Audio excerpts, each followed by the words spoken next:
E aí, turma, dando sequência aos aspectos naturais da Europa, vamos tratar hoje de clima e vegetação do continente europeu. Quando falamos de clima, devemos ter em mente a diversidade climática devido a altitudes, variações de latitude, influências da maritimidade, continentalidade. Observem o mapa das zonas climáticas da Terra. Vejam a Europa, que está entre o Trópico de Câncer e o Círculo Polar Ártico. Então, ela está numa zona temperada e todas as suas peculiaridades geográficas. Veja que temos clima temperado, frio, mediterrâneo, frio de altitude, polar. Esse mapa traz as zonas climáticas do planeta. Agora esse outro, veja, mais específico da Europa. Vejam como temos diferentes climas por conta da maritimidade do Oceano Atlântico, que eleva a umidade. Na região central do continente, temos a continentalidade, temos as influências das altitudes e também da latitude. Quanto maior a latitude, menos incidência solar e menor a temperatura. Veja que o clima oceânico vai lá da Noruega até o norte de Portugal. Por influência do Oceano Atlântico, ali temos temperatura moderada e umidade constante.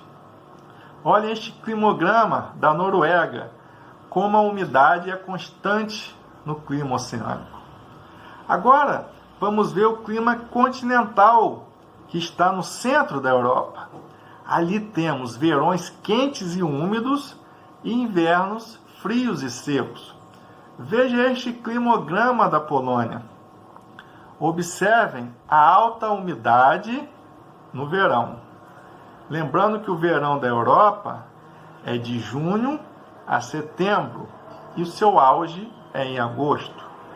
As barras azuis são a umidade e a linha vermelha a temperatura. Já o clima polar está no norte da Finlândia, Noruega, Suécia e parte da Rússia. O clima polar está em grandes latitudes e apresenta pouca chuva durante o ano e, evidentemente, baixas temperaturas. Olhem este climograma da cidade de Bilibino, na Rússia. Veja a baixa umidade e as temperaturas bem baixas. Agora, o clima mediterrâneo, temos verões quentes e secos e invernos chuvosos. Esse clima é evidente que está presente nos países banhados pelo Mediterrâneo, como o sul da Itália, da França e da Grécia.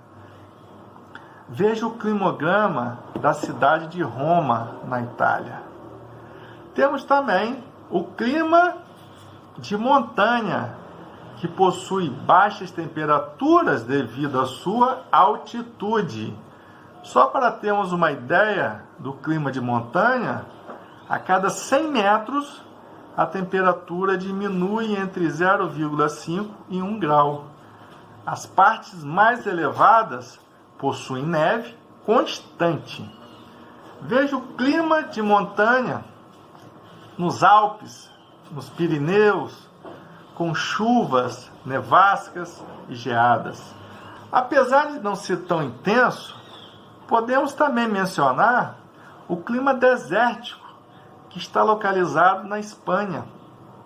Podemos citar também, por incrível que pareça, o semiárido, que também está no sudeste da Espanha e nas áreas secas do sul da Itália. Vimos como é diverso o clima na Europa. E quem vai receber influência direta do clima é a vegetação. Clima diversificado, vegetação diversificada. Há 6 tipos de vegetação na Europa: tundra, estepe e pradaria, vegetação de montanha, vegetação mediterrânea, floresta boreal e floresta temperada. Vamos lembrar que muita vegetação já foi destruída pelas mãos do homem, mas diversas nações europeias, principalmente a Alemanha, têm trabalhado fervorosamente para garantir as áreas remanescentes, com programas de recuperação e leis rigorosas. A Trunda, como podemos ver, está localizada no extremo norte na Europa. Então a Trunda se desenvolve em climas bem severos, invernos rigorosos e longos. Na Trunda temos gramíneas, líquens e musgos, que se desenvolvem no verão, quando o sol degela.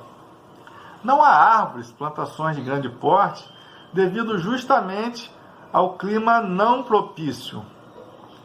Veja essa Trunda no verão da Noruega.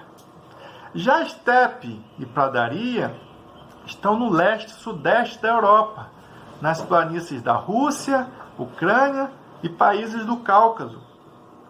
Ali temos predominância de gramíneas, podendo haver árvore espaçada, que ao morrerem durante o inverno rigoroso, tornam o solo fértil e aproveitado para as atividades agrícolas. Essa imagem mostra a vegetação de estepe lá na Ucrânia. Já a vegetação de montanha, ou vegetação de altitude, é formada por pinheiros, arbustos e gramíneas. E o que vai definir é qual é a altitude. Nas partes mais elevadas, próximas ao topo, temos musgos e líquens. Na parte mediana, gramíneas e herbáceas. Nas partes mais baixas, temos pinheiros. Veja essa imagem da vegetação de montanha dos Alpes franceses. Já a vegetação mediterrânea é arbustiva e arbórea, com troncos largos e poucas folhas. Há uma mesclagem entre arbustos densos, vegetação rasteira e arbustos menores e abertos. Essa vegetação que vocês estão vendo é na Itália. Já a floresta boreal, também é chamada de taiga, está no clima frio e bem próximas ao Polo Norte. Durante grande parte do ano fica congelada. Os pinheiros são predominantes na floresta boreal. A diversidade da vegetação é baixíssima por conta do solo empobrecido. Na taiga, as folhas das vegetações são duras, pequenas, estreitas e em formato de agulha para reduzir a perda de água durante o inverno. Veja essa vegetação conífera localizada na Rússia. Por fim, temos a floresta temperada. Veja esta grande área verde que vai do oeste ao leste europeu. Nós vamos ter ali árvores de grande porte, como carvalho, cedro, cerejeira. Na floresta temperada está a maior formação vegetal da Europa. Como vimos, ali predomina o clima temperado. Então, ali nós temos as 4 estações muito bem definidas, com chuvas regulares durante o ano todo. Ali predominam as caducifólias, que são árvores e plantas que perdem suas folhas durante o frio. E no outono mudam de cor, do verde para o avermelhado, e depois caem mantendo o ciclo nutritivo do solo. Veja esta floresta temperada na região dos Cárpatos, na Ucrânia. Então, vimos uma diversidade no clima da Europa. E essa variedade de clima será sinônimo de uma gama de vegetação distinta na Europa. Então, observando, clima diverso, vegetação diversa no território europeu. Ok?